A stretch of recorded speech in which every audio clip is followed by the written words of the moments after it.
রাজধানীর বুকে আবারও প্রকাশ্যে রাজপথে নেমে দুঃসাহস দেখালো কার্যক্রম নিষিদ্ধ আওয়ামী লীগ। কার্যক্রম নিষিদ্ধ হলেও রাজধানী সহ বিভিন্ন স্থানে দু-একদিন পর পর ঝটিকা মিছিল করছে আওয়ামী লীগ।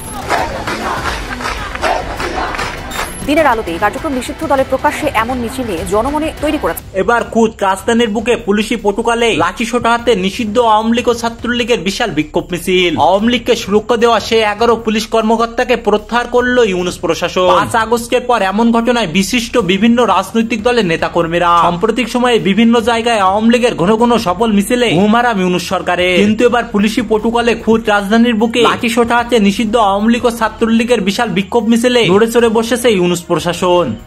আওয়ামী লীগের অ্যাকশন শুরু হয়ে গেছে। যখন কোনো পক্ষের উপরে দমন পীড়ন করা হয় এবং তারা বহুগুণ শক্তি নিয়ে ফিরে আসে।